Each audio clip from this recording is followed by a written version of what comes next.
Welcome to our webinar today on developing self-compassion. My name is Jess Brown. I'm an assistant psychologist with the Wellbeing Line. And my name's Rebecca Paris, and I'm a clinical psychologist with the Wellbeing Line. So in the webinar today, we'll be taking you through an overview of developing self-compassion. It's only going to be an overview. We can only cover so much in a mini webinar. But if you are interested in this topic and you want to find out more, then please contact us. Our contact details will be on the slides at the end, or you can find them on our website. So before we start, we just encourage you to pause the webinar for a moment to get comfortable and grab a hot drink before you carry on. So nothing in the session today is intended to be difficult or triggering, but we will be talking about ways in which we might struggle. So please look after yourself, and if you need to pause and take a step out, then please do so.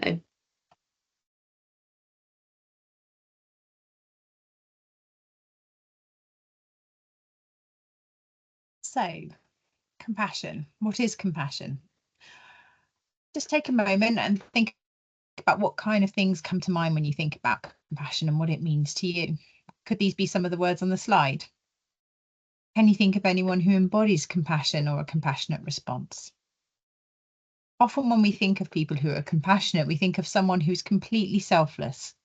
It can mean that we find it difficult to see how we would apply this to ourselves. When we think of compassion, we might think of the words kindness, caring, empathy, understanding.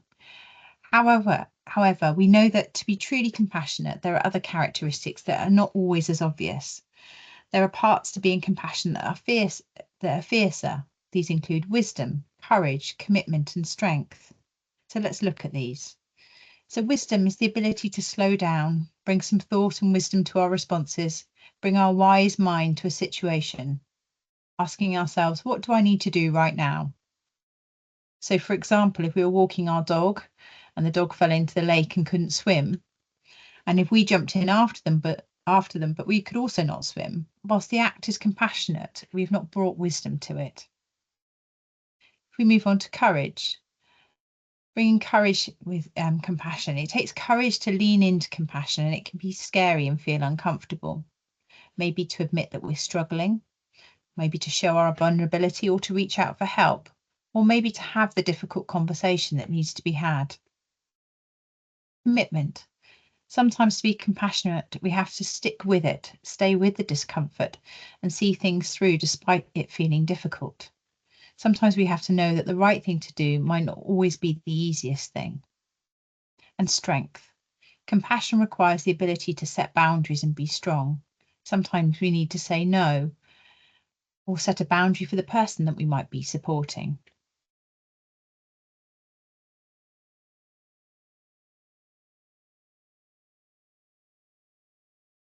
So when we look at compassion, compassion is not an emotion, it's a motivation. Compassion is guided by two psychologies. It involves the ability to notice and tolerate the distress and suffering in either ourselves or someone else.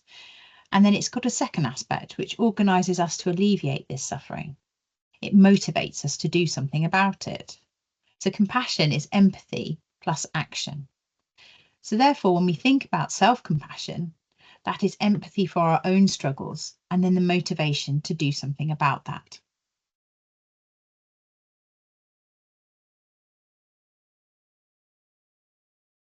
Let's look at this in practice.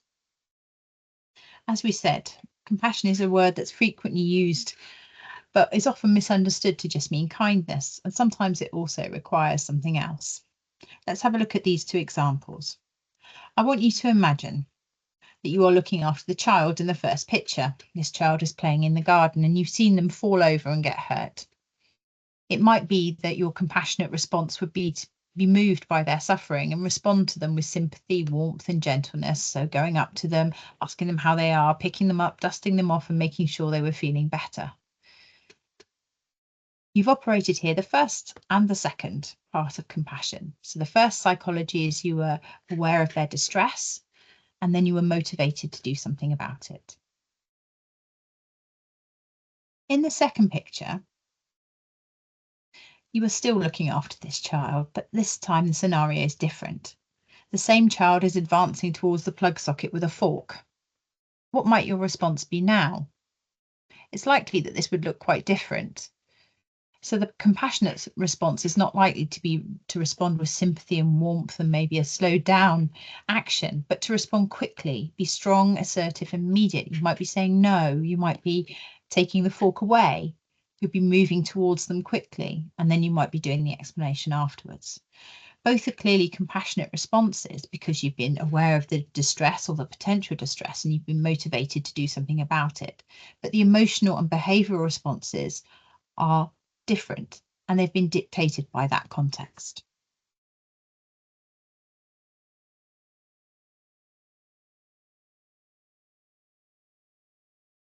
And to understand compassion further, we have to understand that our brains are tricky. To be human is to experience suffering at points in our lives.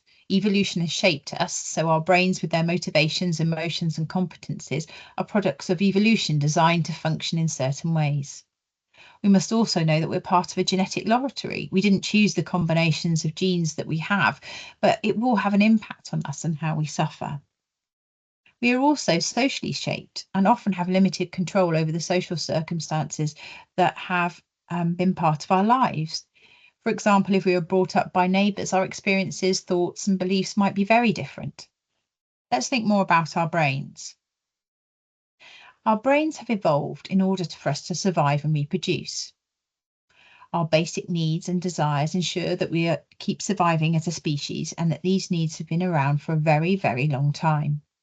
We seek warmth, food, shelter, sexual relationships, and looking after our offspring and forming friendships.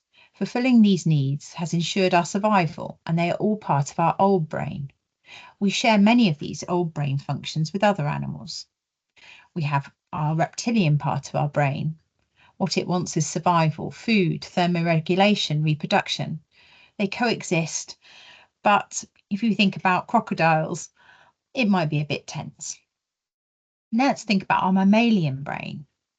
It might have all of the same needs as I've just mentioned, but they also have the caregiving instinct to look after young, to stay in groups because it's safer for our survival. However, as humans, we've evolved as a species and we have a newer part of our brain. We have developed more complex needs and desires that make us different to other animals. We've come to seek secure attachments to others, to protect ourselves and our children from threats, and to feed and interact with them. In doing so, our brains have evolved much, much more, giving rise to the ability to think and be aware of our thinking. We can recognise who we are, we can plan and organise our lives, we can mull things over and fantasise. These processes are part of what we call the new brain. The new brain is an area of the brain that's called the prefrontal cortex, and it's very much linked to how we see ourselves, our sense of identity, to planning and being aware of many possibilities and opportunities. Importantly, the new brain is also very aware of threats. So why are brains tricky? The problem with this very sophisticated thinking new brain is that it's still connected to the drives and motives of the old brain, and they're very different systems. The new brain stirs up emotions, getting us to worry and think about possible threats and experiences. The old brain is the bit that gets us to deal with the threats and can shut off the complex thinking part of our brain, our new brain, when we're under threat and when we might need it the most. Thus, there is often conflict. We don't just act like other animals. Where they feel threatened, they can quickly return to grazing, sleeping, or eating once the threat is gone. We humans think about the threat. We try and prevent it from happening again. We dwell on it and think about how it made us feel. As such, we're able to torture ourselves with our thoughts, feelings, and memories. There's no other species that we know of who, if traumatized, will think about what that means to them or have a negative view of themselves as a result of their experiences. So our brains can be tricky and get us caught in complex loops, which cause us all sorts of distress and problems. As we know, our brains have been designed for survival and not for happiness. So just take a moment and think about when you last experienced a feeling of anger or anxiety, maybe more of an old brain response. How did you respond to this emotion? How did you examine it? How did you think about it? Which might be our new brain response. We must remember that we didn't choose to have brains like this. So when we think about how we respond in certain events, we must remember that we are shaped by our evolutionary development, the environment and the social circumstances we've been brought up in, and over which we have very little control. So therefore, the way we might respond to things might not be our fault, but we must remember that we do have a responsibility to be aware and do something about it.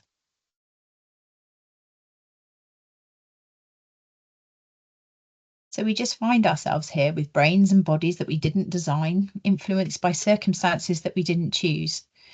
And compassion involves recognizing this and developing the wisdom and skills to try and alleviate it.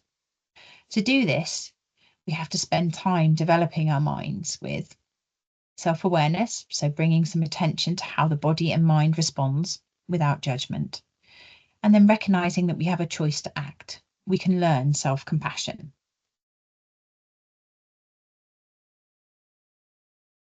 We can think about compassion flowing in 3 different ways. So compassion to others, compassion received from others, and compassion towards ourselves. We're often very good at offering compassion to others. However, many of us have difficulty showing and feeling compassion towards ourselves. So we often operate a double standard. That is, we judge ourselves much more harshly than we would judge other people or someone who is in a similar position to us. So we can be quite self-critical. We might also struggle to accept compassion or help from others. So we might brush it off or feel uncomfortable or not know how to respond to that. And this can mean that we don't always ask for help when we need it. So we might see compassion to others as different from compassion to ourselves. Another reason that we're talking about compassion here is because traditionally working in health and care, as well as in other workplaces, there's often been hierarchical structures which can be a barrier to collaboration, connection, and even patient safety. So we know from the research around civility saves lives that the way that we talk to each other in work can make a real difference to either increasing the likelihood of people making mistakes, or when people feel psychologically safer, they're less likely to make mistakes. So compassion is key here, both self-compassion and compassion to others. Some of us might find it harder to show compassion to ourselves or even to others, and things such as our past experiences can also play a part in this. However, we all have the capacity to be able to learn self-compassion. It's a skill that we need to practice and to keep doing to get better at. If you've had very difficult experiences in the past that impact your ability to exercise compassion towards yourself or to others, it might be helpful to seek some one-to-one support with this. So why do we need self-compassion? Why do we need this third flow? Self-compassion is essential. It's an important part of self-care. So in order to care for others, we have to care for ourselves first. So on a plane, they will tell you in the safety announcement to always fit your own oxygen mask first before helping others to fit theirs. And there's a very good reason for this, in that we're not much good to others if we pass out. So we can't think about others or show up for other people if we don't show up for ourselves first.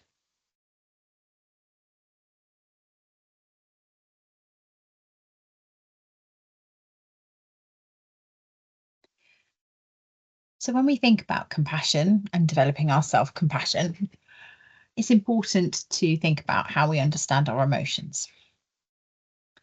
One way we can understand our emotions is bring awareness to these responses is by looking at this 3 systems model. This model was devised by Paul Gilbert.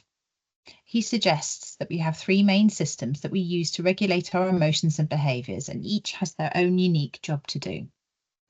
The 3 systems model is depicted with these 3 circles, red, blue and green. It's based on our understanding of evolution and from neuroscience, which suggests that these 3 emotional regulation systems have to form some kind of balance. The first one is the threat, or the red circle. This is about recognizing danger and keeping us safe. It's linked to the emotions anger, anxiety, disgust, and to the fight, flight, or freeze response.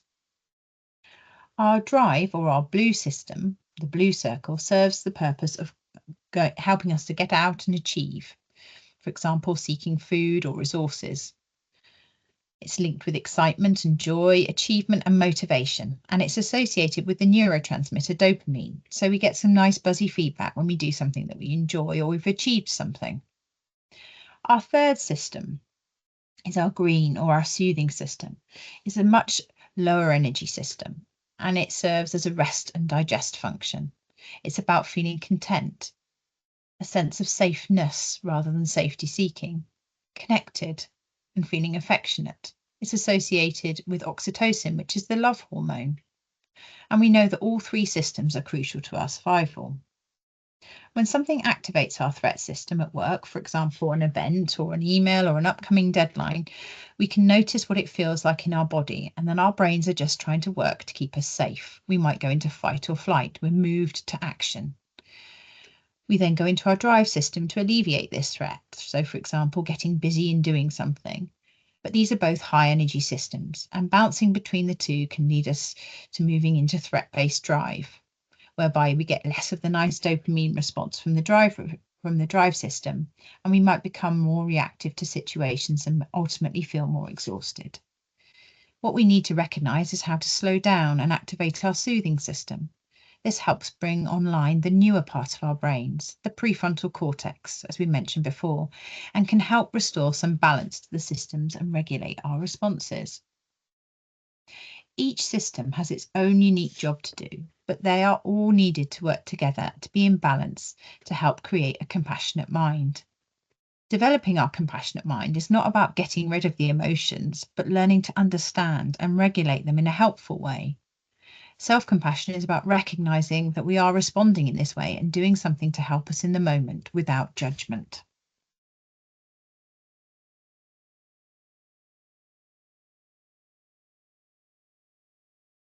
As we said, sometimes our circles or our systems can get out of balance, and the compassionate mind is about recognizing when our circles are out of balance, bringing empathy and understanding to this, and then doing something to redress the balance.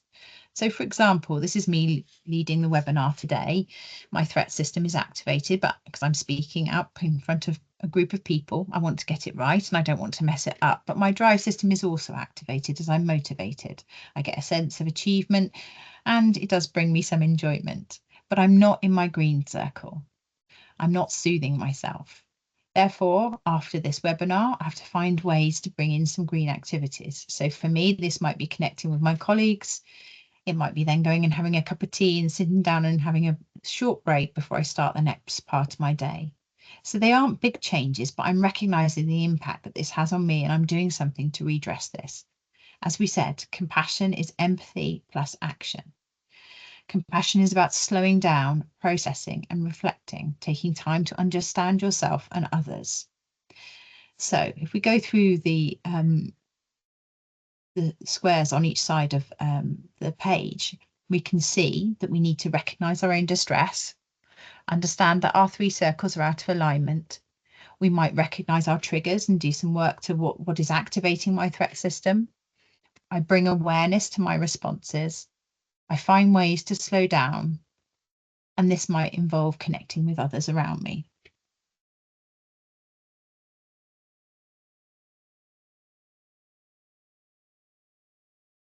So, as we explained, self-compassion involves two psychologies. So, recognizing our distress and taking action to alleviate our suffering. So, how can we start to do this? We can start to recognize our distress by thinking about some early warning signs that are relevant for us. So, thinking about how stress shows up for you. Maybe you might feel more irritable, or you notice that you're experiencing sleep difficulties, an altered appetite, doing things like withdrawing from others. Maybe someone else who knows you well will point these things out to you if you're not aware of them yourself. So checking in with ourselves should be something that we try to do daily, because sometimes there are things that are happening that are out of our control, and we might need to just focus on this a little bit more at different times. When we notice these early warning signs, we can think about ways that we can respond to ourselves with kindness. So we might ask ourselves, what do I need right now? Often to do this, we need to try and change the critical voice we can often have for ourselves to a kinder one. So the critical voice is often what tends to happen automatically when we feel distress or when some of this stress comes up for us. So trying to interrupt this when we feel this way can help us respond from a place of kindness. And a way to get into this might be asking ourselves, what would I say to a friend right now? Or maybe what would I say to a colleague who's in the same situation right now? When we're asking ourselves this, it's important to think about the tone of voice and the warmth that we'd be most likely to have if we were speaking to a friend or colleague. So trying to change the quality, the tone, and the sense of that self-talk.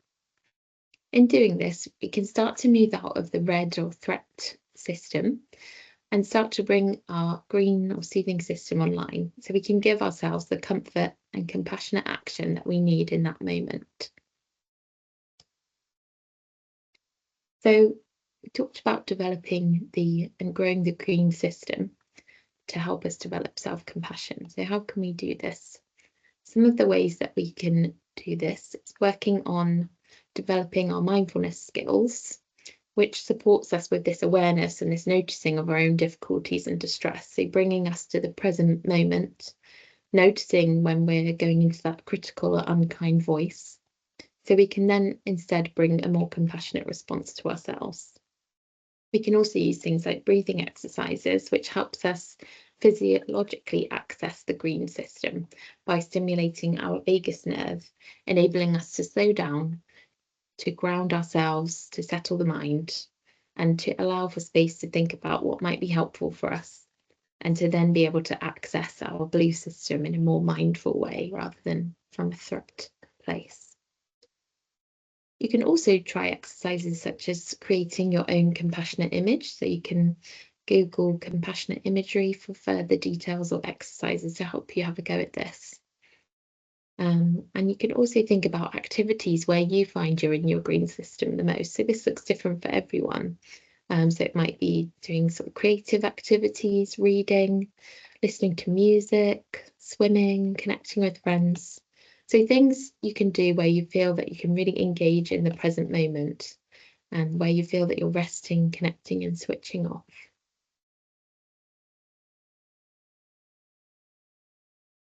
So let's think about how we put self-compassion into action. To do this, I wonder if we can spend just 30 seconds thinking about a time you have really felt compassion from someone else. Just remember what it was like.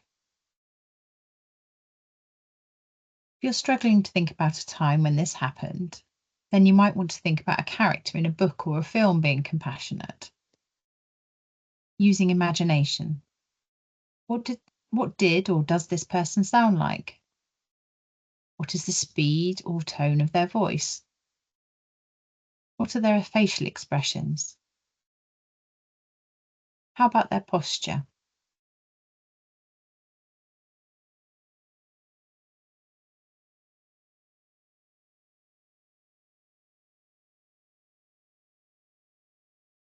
You might want to try this at home after the webinar. Just try and think about a sentence to say to yourself about how it feels when someone is really compassionate towards you. Really, what does that look like? Self-compassion is a skill that needs to be practiced. Self-criticism is often trying to shame ourselves into action and can lead us to feel ashamed and demotivated. Whereas when we're able to practice self-compassion, it involves developing a desire to care for ourselves, to enable us to thrive, which can be powerful and a motivating force for growth and change.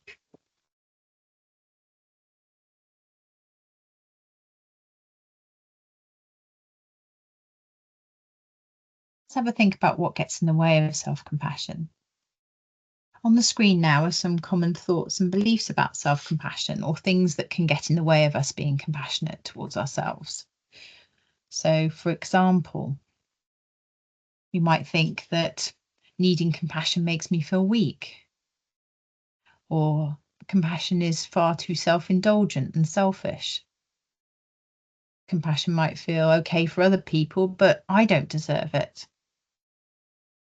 Compassion is like wallowing in your own self-pity. I haven't got time for it.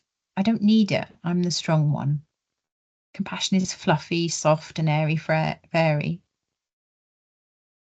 Being compassionate lets me off the hook and means I don't have to take responsibility. Or compassion makes you vulnerable to people who are going to take advantage of you. People often confuse compassion with self-pity. Self-pity involves focusing on and being caught up in our difficulties and can lead to feelings of isolation, whereas self-compassion is recognizing the difficulties and being motivated to do something about that.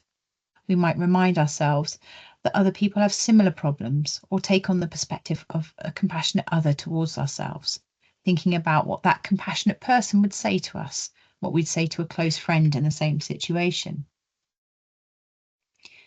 Just have a think about some of these things that are on the screen now.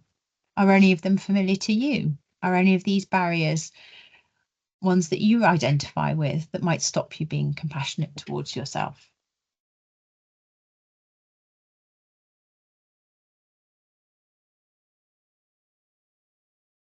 So what kind of things might not be very self-compassionate towards ourselves? So saying yes to everything, trying to take on too much, and socializing when we don't want to. So even when we know connecting with others is really helpful for both of our blue and our green circles, sometimes we can feel more depleted after we socialize. So it's really important to check in with yourself about whether you need the connection or whether you actually need some time for yourself, whether you perhaps have taken on too much that week.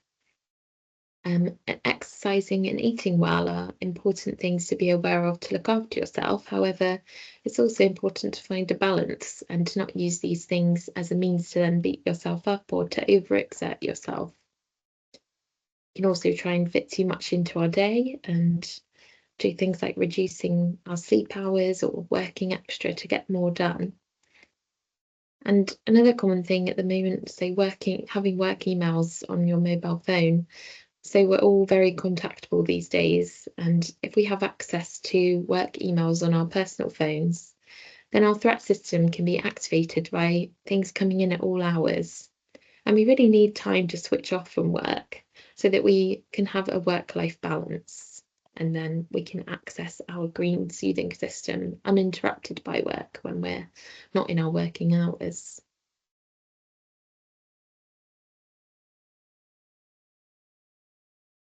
So thinking about some tips for developing self-compassion, it's important that it doesn't feel like a chore, because if it does, it's something that you won't want to do or want to spend time on. So something that we can make part of our daily routine, something that you can just take a few minutes to do each day.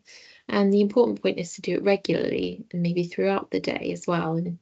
And starting small, thinking about what works for you. So what works for me won't necessarily work for other people, and making sure that you don't feel pressured to do a certain thing, maybe trying different options that we've talked about today. So things like breathing exercises, mindfulness, there's lots of different mindfulness exercises that you can try, and some will work better than others. Don't let the barriers get in the way. So it's fine to say no sometimes. And we're all humans who have our limits and we're not perfect. Really focusing on the positives. So we're not saying, it's always about being positive all of the time, but reflecting and bringing awareness to things that have gone well, for example, can be really helpful. And importantly, trying not to multitask or do everything at once, and just taking your time with this. As we said, self-compassion is a skill that we need to practice regularly and to build up. So ideally, our 3 circles would be of similar sizes and in balance. And this might fluctuate, but if we notice that our green circle is often much smaller than the other 2, then that's a sign for us to try and slow down and take some time to engage with our compassionate mind to work out what we might be able to do to redress the balance. So think about what you could do to grow your green circle. And just take a minute to pause the webinar and write down a practice that you can commit to over the next 2 weeks that can help you to develop your self-compassion.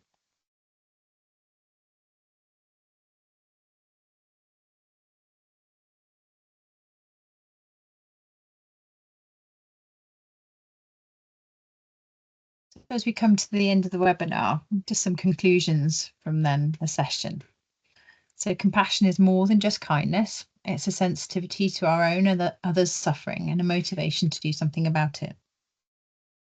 Compassion flows 3 ways, and we can often struggle to show compassion to ourselves or to accept compassion from others. There are some common thoughts and beliefs that can get in the way of us being compassionate towards ourselves. For example, thinking that compassion is weak or indulgent, we might lack time, or thinking that we don't deserve compassion. And self-compassion is a skill that needs to be practiced. If we can start to bring some awareness to when we're struggling, we can start to bring some self-compassion to our responses and put into practice those things that we know will be good for us.